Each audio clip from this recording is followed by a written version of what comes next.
اللہ کے نام سے جو رحمان اور رحیم ہے۔ الانفال۔ زمانہ نزول۔ یہ سورہ 2 ہجری میں جنگ بدر کے بعد نازل ہوئی ہے اور اس میں اسلام و کفر کی اس پہلی جنگ پر مفصل تبصرہ کیا گیا ہے۔ جہاں تک سورہ کے مضمون پر غور کرنے سے اندازہ ہوتا ہے غالباً یہ ایک ہی تقریر ہے جو بیک وقت نازل فرمائی گئی ہوگی، مگر ممکن ہے کہ اس کی بعض آیات جنگ بدر ہی سے پیدا شدہ مسائل کے متعلق بعد میں اتری ہوں اور پھر ان کو سلسلہ تقریر میں مناسب جگہوں پر درج کر کے ایک مسلسل تقریر بنا دیا گیا ہو۔ بہرحال کلام میں کہیں کوئی ایسا جوڑ نظر نہیں آتا جس سے یہ گمان کیا جا سکے کہ یہ الگ الگ 2-3 خطبوں کا مجموعہ ہے۔ تاریخی پس منظر۔ قبل اس کے کہ اس سورہ پر تبصرہ کیا جائے، جنگ بدر اور اس سے تعلق رکھنے والے حالات پر ایک تاریخی نگاہ ڈال لینی چاہیے۔ نبی صلی اللہ علیہ وسلم کی دعوت ابتدائی 10-12 سال میں جبکہ آپ مکہ معظمہ میں مقیم تھے، اس حیثیت سے اپنی پختگی اور استواری ثابت کر چکی تھی کہ ایک طرف اس کی پشت پر ایک بلند سیرت، عالی ظرف اور دانش مند علم بردار موجود تھا جو اپنی شخصیت کا پورا سرمایہ اس کام میں لگا چکا تھا، اور اس کے طرز عمل سے یہ حقیقت پوری طرح نمایاں ہو چکی تھی کہ وہ اس دعوت کو انتہائی کامیابی کی منزل تک پہنچانے کے لیے اٹل ارادہ رکھتا ہے اور اس مقصد کی راہ میں ہر خطرے کو انگیز کرنے اور ہر مشکل کا مقابلہ کرنے کے لیے تیار ہے۔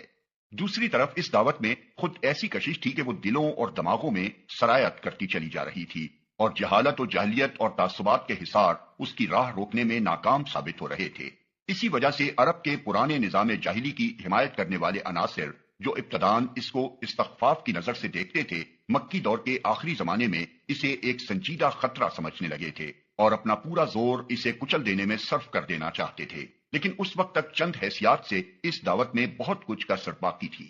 اولاً یہ بات ابھی پوری طرح ثابت نہیں ہوئی تھی کہ اس کو ایسے پیروں کی ایک کافی تعداد بہم پہنچ گئی ہے جو صرف اس کے ماننے والے ہی نہیں ہیں بلکہ اس کے اصولوں کا سچا عشق بھی رکھتے ہیں، اس کو غالب و نافذ کرنے کی سعی میں اپنی ساری قوتیں اور اپنا تمام سرمایہ زندگی کھپا دینے کے لیے تیار ہیں، اور اس کی خاطر اپنی ہر چیز قربان کر دینے کے لیے، دنیا بھر سے لڑ جانے کے لیے، حتیٰ کہ اپنے عزیز ترین رشتوں کو بھی کاٹ پھینکنے کے لیے آمادہ ہیں۔ اگرچہ مکے میں پیروان اسلام نے قریش کے ظلم و ستم برداشت کر کے اپنی صداقت ایمانی اور اسلام کے ساتھ اپنے تعلق کی مضبوطی کا اچھا خاصا ثبوت دے دیا تھا، مگر ابھی یہ ثابت ہونے کے لیے بہت سی آزمائشیں باقی تھیں کہ دعوت اسلامی کو جاں فروش پیروں کا وہ گروہ میسر آ گیا ہے جو اپنے نسب العین کے مقابلے میں کسی چیز کو بھی عزیز تر نہیں رکھتا۔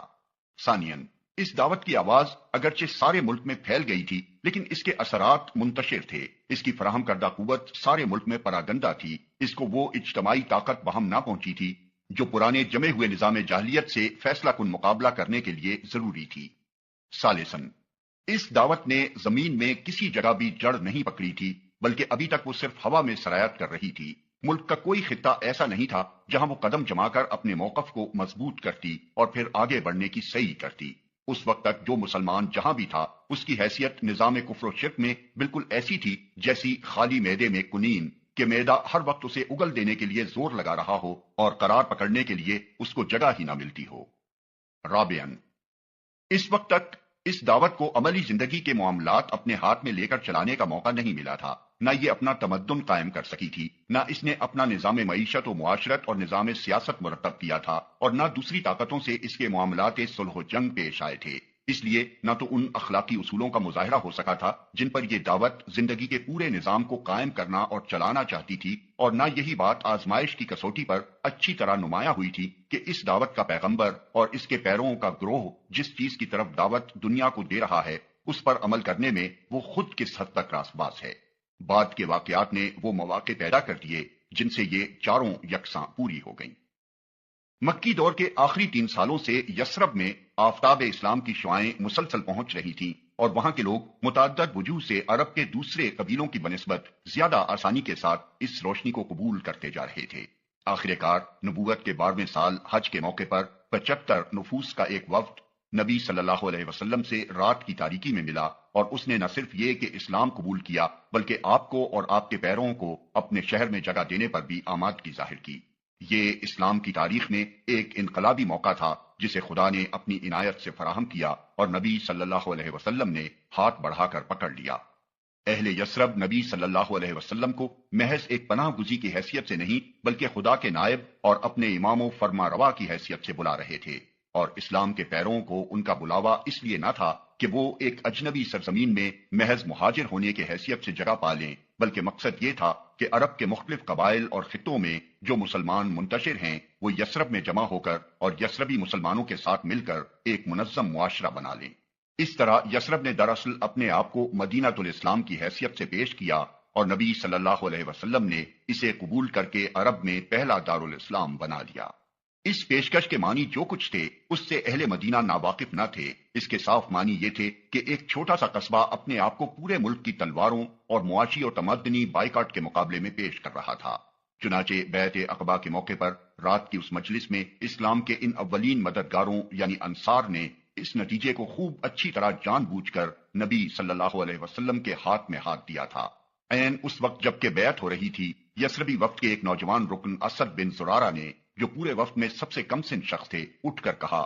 ٹھہرو اے اہل یثرب، ہم لوگ جو ان کے پاس آئے ہیں تو یہ سمجھتے ہوئے آئے ہیں کہ یہ اللہ کے رسول ہیں، اور آج انہیں یہاں سے نکال کر لے جانا تمام عرب سے دشمنی مول لینا ہے۔ اس کے نتیجے میں تمہارے نونہال قتل ہوں گے اور تلواریں تم پر برسیں گی، لہذا اگر تم اس کو برداشت کرنے کی طاقت اپنے اندر پاتے ہو تو ان کا ہاتھ پکڑو اور اس کا اجر اللہ کے ذمے ہے، اور اگر تمہیں اپنی جانیں عزیز ہیں تو پھر چھوڑ دو اور صاف صاف عذر کر دو، کیونکہ اس وقت عذر کر دینا خدا کے نزدیک زیادہ قابل قبول ہو سکتا ہے۔ اسی بات کو وفد کے ایک دوسرے شخص عباس بن عبادہ بن نزلہ نے دہرایا، جانتے ہو اس شخص سے کس چیز پر بیعت کر رہے ہو؟ آوازیں ہاں جانتے ہیں، تم اس کے ہاتھ پر بیعت کر کے دنیا بھر سے لڑائی مول لے رہے ہو، بس اگر تمہارا خیال یہ ہو کہ جب تمہارے مال تباہی کے اور تمہارے اشراف ہلاکت کے خطرے میں پڑ جائیں تو تم اسے دشمنوں کے حوالے کر دو گے، تو بہتر ہے کہ آج ہی اسے چھوڑ دو، کیونکہ خدا کی قسم یہ دنیا اور آخرت کی رسوائی ہے۔ اور اگر تمہارا ارادہ یہ ہے کہ جو بلاوا تم اس شخص کو دے رہے ہو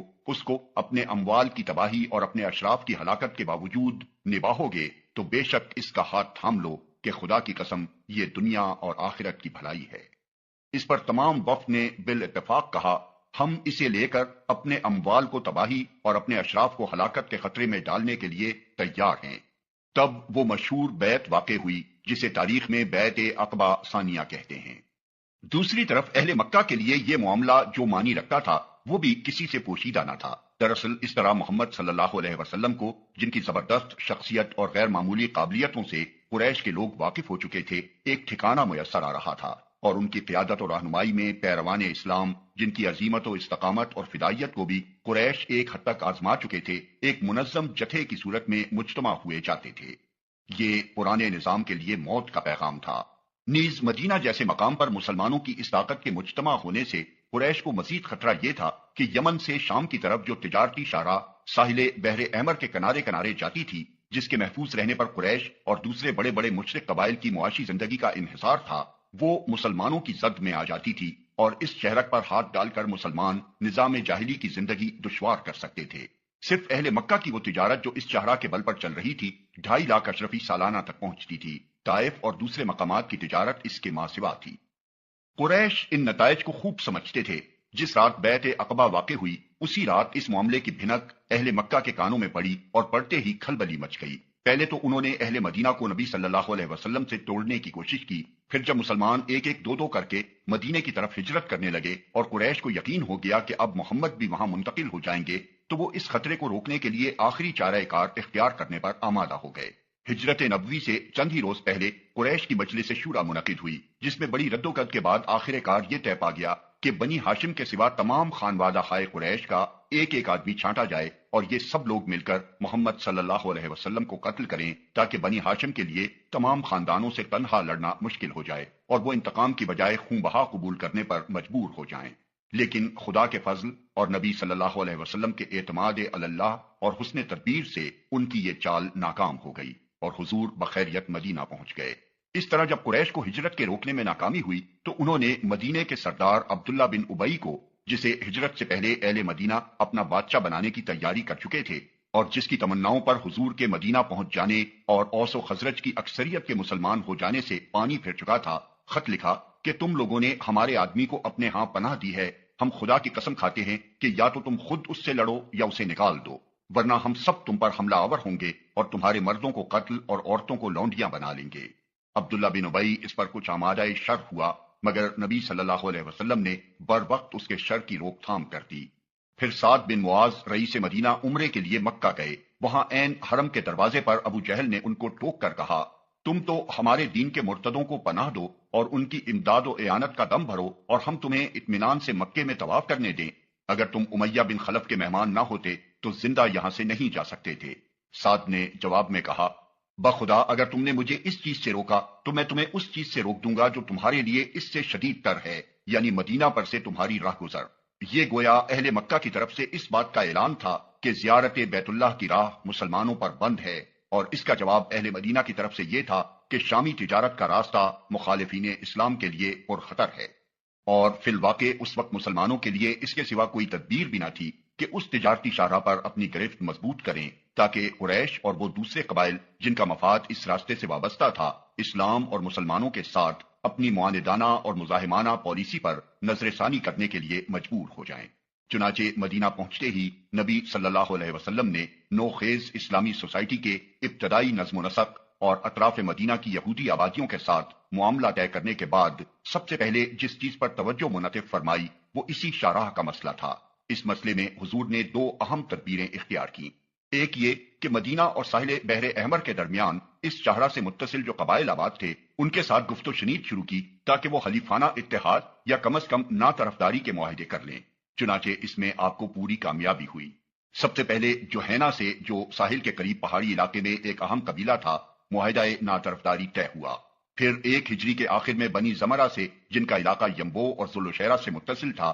دفاعی معاونت یعنی ڈیفینسو الائنس کی قرارداد ہوئی۔ پھر 2 ہجری کے وسط میں بنی مدلج بھی اس قرارداد میں شریک ہو گئے کیونکہ وہ بنی زمرہ کے ہمسائے اور حلیف تھے۔ مزید برآں تبلیغ اسلام نے ان قبائل میں اسلام کے حامیوں اور پیروں کا بھی ایک اچھا خاصا عنصر پیدا کر دیا۔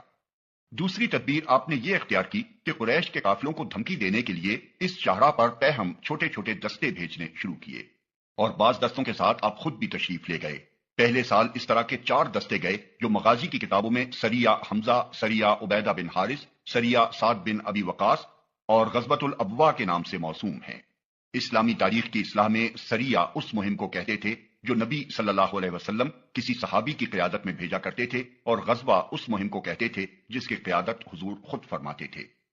اور دوسرے سال کے ابتدائی مہینوں میں 2 مزید طاقتیں اسی جانب کی گئیں جن کو اہل مغازی غزوہ بوات اور غزوہ ذوالعشیرہ کے نام سے یاد کرتے ہیں۔ ان تمام مہموں کی 2 خصوصیتیں قابل لحاظ ہیں۔ ایک یہ کہ ان میں سے کسی میں نہ تو کچھ تو خون ہوا اور نہ کوئی قافلہ لوٹا گیا، جس سے یہ صاف ظاہر ہوتا ہے کہ ان طاقتوں کا اصل مقصود قریش کو ہوا کا رخ بتانا تھا۔ دوسری یہ کہ ان میں سے کسی طاقت میں بھی حضور نے اہل مدینہ کا کوئی آدمی نہیں لیا بلکہ تمام دستے خالص مکی مہاجرین ہی سے مرتب فرماتے رہے تاکہ حتی الامکان یہ کشمکش قریش کے اپنے ہی گھر والوں تک محدود رہے اور دوسرے قبیلوں کے اس میں الجھنے سے آگ پھیل نہ جائے۔ ادھر سے اہل مکہ بھی مدینہ کی طرف غارت گر دستے بھیجتے رہے۔ چنانچہ انہی میں سے ایک دستے نے قرز بن جابر الفہری کی قیادت میں عین مدینے کے قریب ڈاکہ مارا اور اہل مدینہ کے مویشی لوٹ لیے۔ قریش کی کوشش اس سلسلے میں یہ رہی کہ دوسرے قبیلوں کو بھی اس کشمکش میں الجھا دیں، نیز یہ کہ انہوں نے بات کو محض دھمکی تک محدود نہ رکھا بلکہ لوٹ مار تک نوبت پہنچا دی۔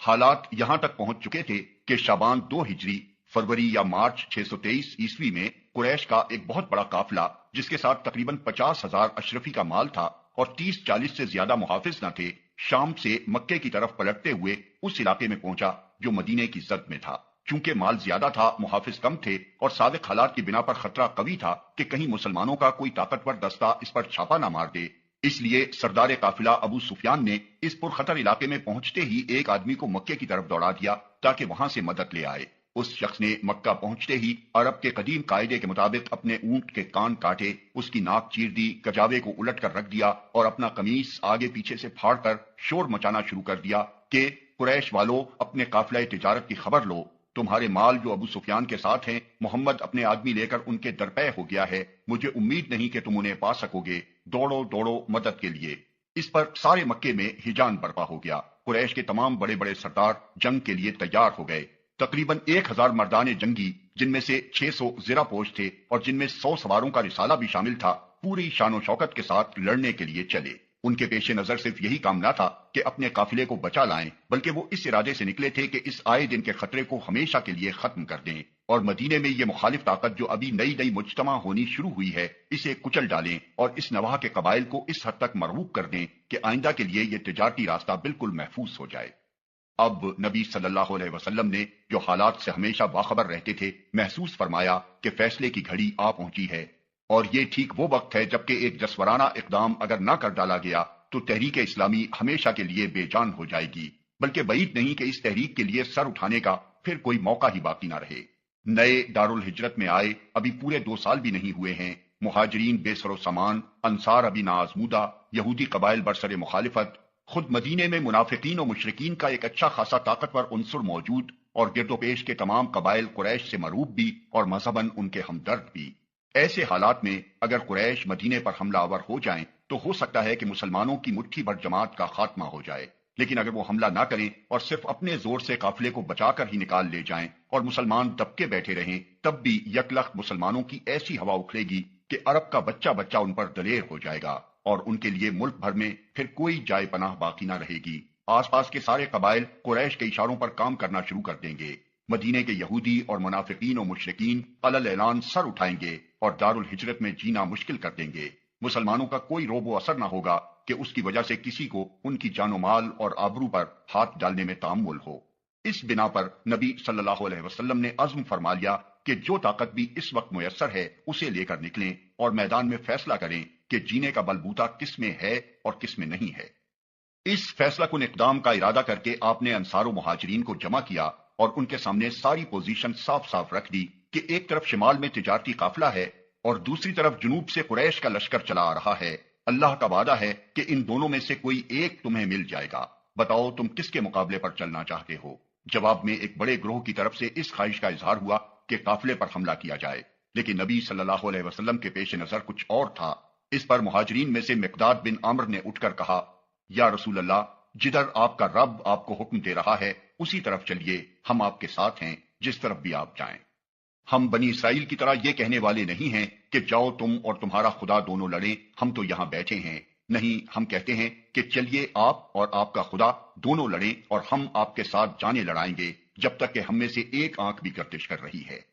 مگر لڑائی کا فیصلہ انصار کی رائے معلوم کیے بغیر نہیں کیا جا سکتا تھا، کیونکہ ابھی تک فوجی اقدامات میں ان سے کوئی مدد نہیں لی گئی تھی، اور ان کے لیے یہ آزمائش کا پہلا موقع تھا کہ اسلام کی حمایت کا جو عہد انہوں نے اول روز کیا تھا اسے وہ کہاں تک نبھانے کے لیے تیار ہیں۔ اس لیے حضور نے براہ راست ان کو مخاطب کیے بغیر پھر اپنا سوال دہرایا۔ اس پر سعد بن معاذ اٹھے، انہوں نے عرض کیا، شاید حضور کا روح سخن ہماری طرف ہے۔ فرمایا، ہاں۔ انہوں نے کہا، ہم آپ پر ایمان لائے ہیں، آپ کی تصدیق کر چکے ہیں کہ آپ جو کچھ لائے ہیں وہ حق ہے، اور آپ سے سمع و طاعت کا پختہ عہد باندھ چکے ہیں۔ پس اے اللہ کے رسول، جو کچھ آپ نے ارادہ فرما لیا ہے اسے کر گزریے، قسم ہے اس ذات کی جس نے آپ کو حق کے ساتھ بھیجا ہے۔ اگر آپ ہمیں لے کر سامنے سمندر پر جا پہنچیں اور اس میں اتر جائیں تو ہم آپ کے ساتھ کودیں گے اور ہم میں سے ایک بھی پیچھے نہ رہے گا۔ ہم کو یہ ہرگز ناگوار نہیں ہے کہ آپ کل ہمیں لے کر دشمن سے جا بھیڑیں۔ ہم جنگ میں ثابت قدم رہیں گے، مقابلے میں سچی جانثاری دکھائیں گے، اور بعید نہیں کہ اللہ آپ کو ہم سے وہ کچھ دکھوا دے جسے دیکھ کر آپ کی آنکھیں ٹھنڈی ہو جائیں۔ بس اللہ کی برکت کے بھروسے پر آپ ہمیں لے چلیں۔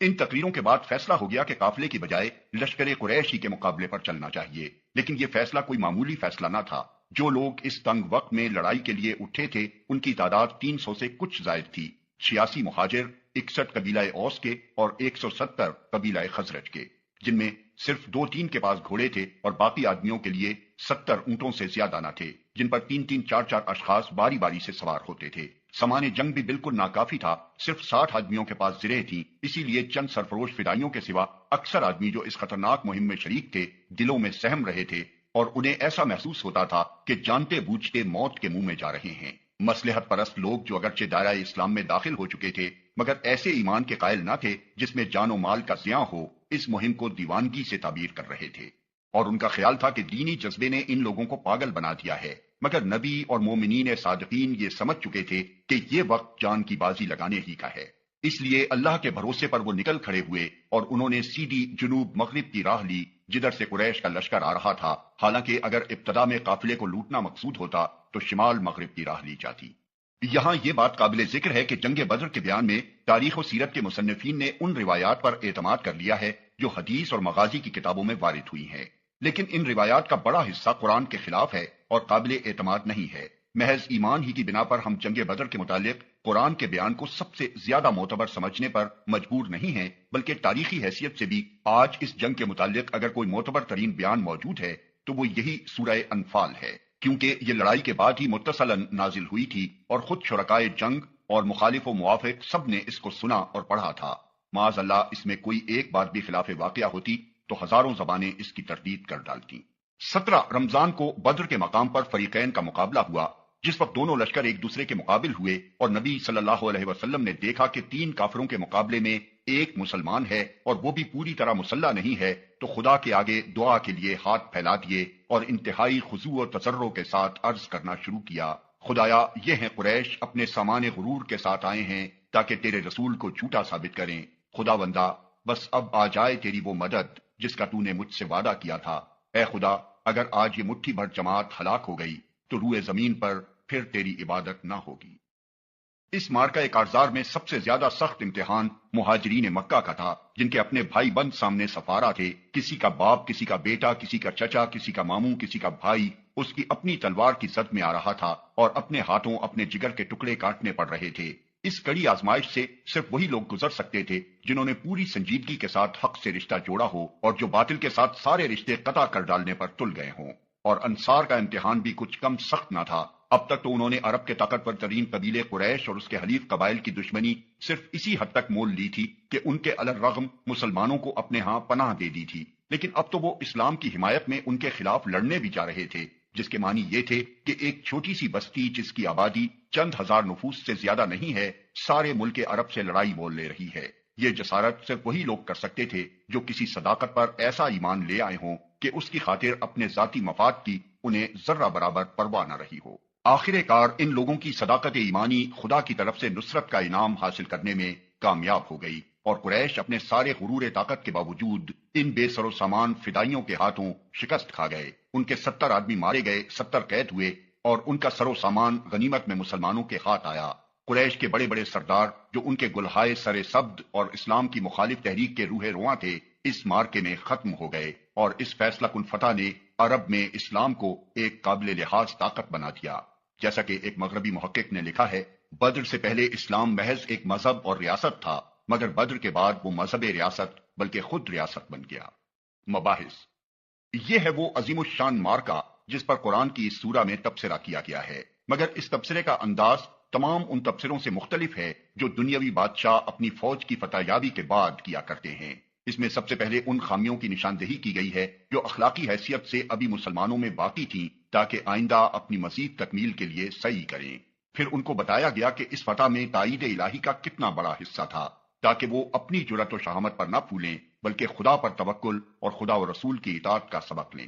پھر اس اخلاقی مقصد کو واضح کیا گیا ہے جس کے لیے مسلمانوں کو یہ مارکہ حق و باطل برپا کرنا ہے، اور ان اخلاقی صفات کی توضیح کی گئی ہے جن سے اس مارکے میں انہیں کامیابی حاصل ہو سکتی ہے۔ پھر مشرکین اور منافقین اور یہود اور ان لوگوں کو جو جنگ میں قید ہو کر آئے تھے نہایت سبق آموز انداز میں خطاب کیا گیا ہے۔